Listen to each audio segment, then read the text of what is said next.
Hello friends, welcome to YouTube channel. आज का जो हमारा टॉपिक है, हम इलेक्ट्रिकल सेफ्टी के रिलेटेड इंटरव्यू में पूछे जाने वाले क्वेश्चन आंसर के बारे में देखेंगे। इसके अंदर हमने बहुत अहम अहम क्वेश्चंस को ढूंढा है, आसान अल्फाज में आपको समझाने की कोशिश की है, क्योंकि आपको पता है कि इंटरव्यू के अंदर इंग्लिश का बोलना जरूरी नहीं होता, लेकिन जो बंदा आपसे क्वेश्चन कर रहा हो आपको उसका जवाब देना होता है।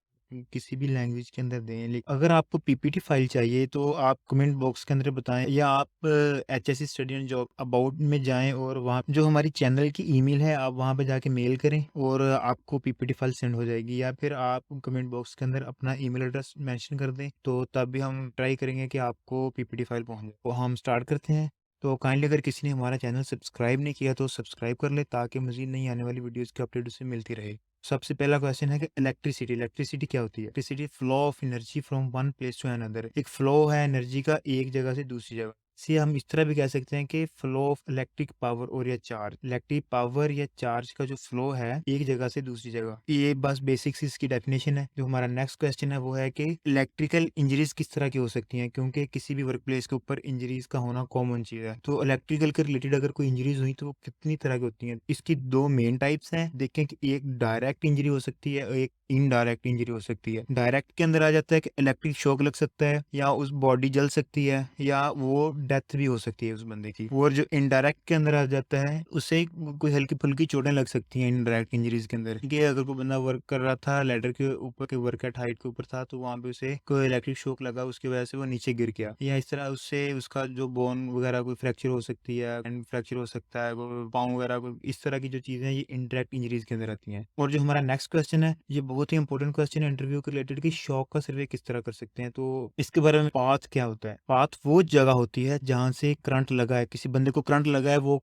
कहाँ से लगा है? उसके हेड हेड से लगा है, उसका हाथ से लगा है, उसके पाँव से लगा है, या कोई बॉडी का कोई और पार्ट था जहां से उसे करंट लगा है, वो उसका पाथ है जहां से करंट गुजरा है। ये चीज आपने देखनी होती है। दूसरा देखना होता है कि अमाउंट ऑफ करंट के उसमें से कितने एम्पेयर पास हुए हैं। करंट वो कौन सा था, एसी था, डीसी था, उसमें से कितने एम्पेयर पास हुए हैं। और दूसरा ये देखना होता है कि ड्यूरेशन, कितनी देर तक उसे करंट लगा रहा, उसमें से कितनी देर करंट पास हुआ है। ये एक और चीज बहुत ही इंपॉर्टेंट है, मैंने नोट के अंदर मेंशन किया कि लो वोल्टेज जो होती है उसका मतलब ये नहीं होता कि वो उसका हैजर्ड लो है। ये भी हो सकता है कि वोल्टेज तो लो थे, लेकिन उससे तकरीबन 1 घंटा 2 घंटे उसे वो करंट लगा रहा है, तो वो जो लो करंट भी था वो बहुत सीवियर हो सकता है उसके लिए। ड्यूरेशन जो है ये बहुत मैटर करती है। अमाउंट ऑफ करंट जो है सर्वे के लिए बहुत मैटर करती है। और जो पाथ है, क्योंकि कुछ हिस्से होते हैं सीधा डायरेक्ट हेड के ऊपर उसको करंट लगा है, तो वो तो बहुत बहुत डेंजरस होता है। इस तरह अगर किसी के पाँव के ऊपर लगा है तो वो कम डेंजरस होता है। ये सब चीजें इसके अंदर आती हैं। तो इस तरह से हम शॉक का सर्वे कर सकते हैं। और जो हमारा नेक्स्ट क्वेश्चन है वो है कि main types of electric current.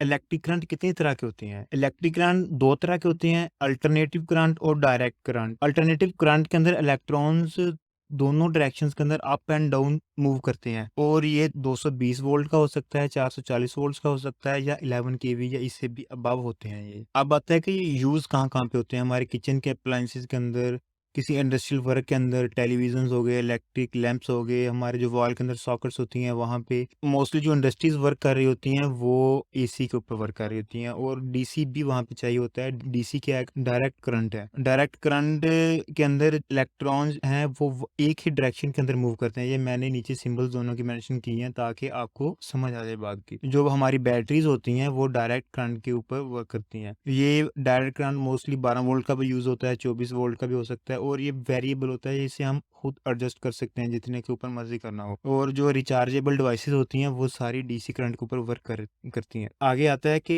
Which kind of cables used for power transmission. हम पावर ट्रांसमिशन के लिए कितनी तरह की केबल्स का इस्तेमाल करते हैं? तो इसके अंदर 3 तरह की बेसिक केबल्स होती हैं जिन्हें कैटेगराइज किया गया है इनकी थर्मल कैपेसिटी की बेस के ऊपर, कि वो कितने कितने वोल्ट को अपने से गुजार सकती हैं। इसमें आता है कि low tension cable, high tension cable, super tension cable. जो लो टेंशन केबल है वो 1000 वोल्ट तक पास होते हैं, जो हाई टेंशन केबल है वो 23000 वोल्ट तक, और जो सुपर टेंशन केबल है वो 66 केवी से 132 केवी तक। ये लोड के ऊपर डिपेंड करता है कि हमें लोड कितना चाहिए, कितना हमने पावर ट्रांसमिट करनी है। और नेक्स्ट क्वेश्चन है कि फायर एक्सटिंग्विशर कौन सा यूज होगा। ये भी बहुत ही इंपॉर्टेंट क्वेश्चन है। Which type of fire extinguishers use for electrical devices. Electric की वजह से भी हादसा हुआ है तो वहाँ पे फायर एक्सटिंग्विशर कौन सा यूज होगा, क्योंकि आप वहाँ पे वाटर टाइप फायर एक्सटिंग्विशर तो यूज नहीं कर सकते। फायर एक्सटिंग्विशर की क्लासेस के अंदर ये क्लास ई है जो इलेक्ट्रिकल इक्विपमेंट के लिए है, उसके अंदर CO2 फायर एक्सटिंग्विशर यूज होता है। ये मैंने CO2 फायर एक्सटिंग्विशर की एग्जैक्ट इमेज यहाँ पे मैंने लगाई है, आप इसे देख सकते हैं। इसकी कलर कोडिंग भी यही होती है, तो इसे हम कार्बन डाइऑक्साइड फायर एक्सटिंग्विशर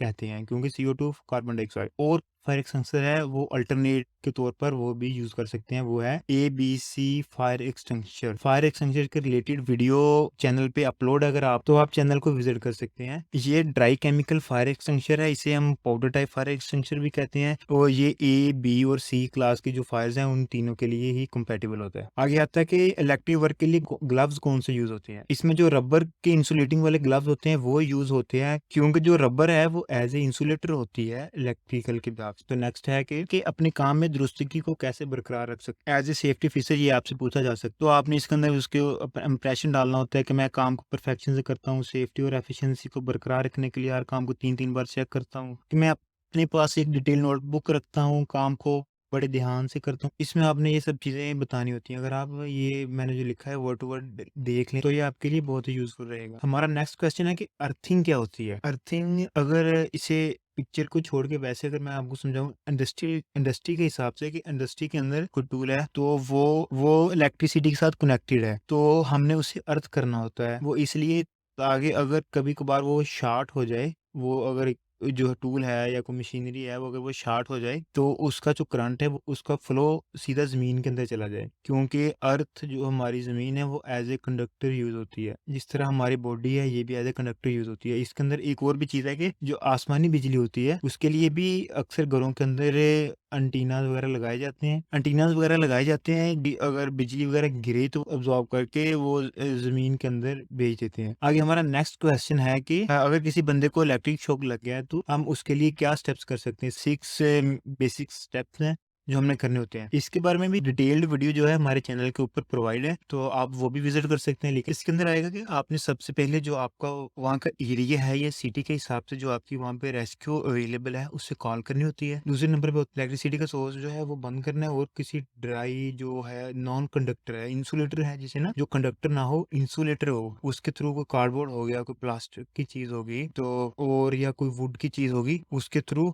आपने जो बंदा इंजर्ड है उससे जो वायर वगैरह है या जिससे इंजर्ड हुआ है उससे दूर हटाना है। और थर्ड नंबर पे है कि एज सुन एज पॉसिबल जिसे उसे ना नीचे लिटाना है, जिस तरह पिक्चर के अंदर मेंशन्ड है। और जो फोर्थ नंबर पे है आपने देखना है कि उसकी सर्कुलेशन चल रही है। अगर सर्कुलेशन नहीं चल रही तो आपने CPR करना होता है। CPR को कहते हैं कि कार्डियो पल्मोनरी रेस्क्यूटेशन, और इसके अंदर आपने उसका जो हार्ट है वो अगर ब्लॉकेज हुई हुई है तो उसे चलाना होता है। वो तब तक चलाना होता है कि कोई हमारे रेस्क्यू की टीम ना आ जाए। ट्राई उसे हमने लास्ट लास्ट पे है कि आपने अगर कोई जगह से उसकी ब्लीडिंग हो रही है तो बैंडेजेस अप्लाई करनी होती है। आप बैंडेजेस के अंदर ये देखना होता है कि अगर कहीं से कहीं पे उसका जो एरिया बर्न्ड है या कहीं से ब्लीडिंग हो रही है तो आपने जो बैंडेज होती है उससे कवर करना है। अगर बैंडेजेस ना हो तो किसी साफ कपड़े को लेना है, क्लीन क्लॉथ, उसके थ्रू आपने उसे कवर करना है। आपने जिस तरह ब्लैंकेट या टॉवल वगैरह कोई यूज नहीं करना वहाँ पे, उससे नहीं बांधना है, क्योंकि उसके अंदर आपको पता है कि लूज फाइबर होती है जिस जो कि किसी वाउंड के लिए कंपेटेबल नहीं है। और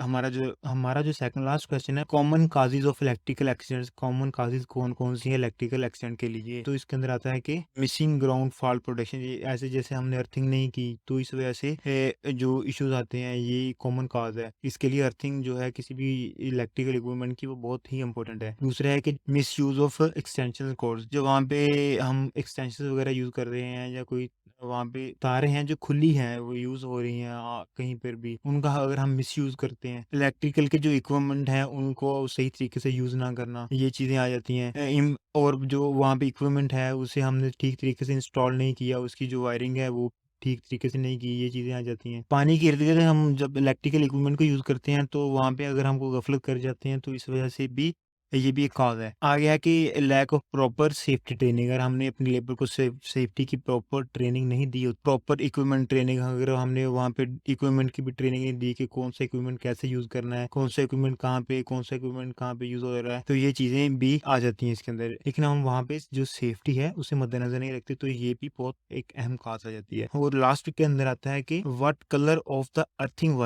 वायर के कलर कौन-सा होता है? क्योंकि वहाँ पे कलर कोडिंग होती है, तो कलर कोडिंग के हिसाब से 2 कलर हैं, येलो एंड ग्रीन। ये 2006 के एक्ट के बाद ये 2 जो हैं ये कॉमन कलर बनाए गए अर्थिंग के लिए।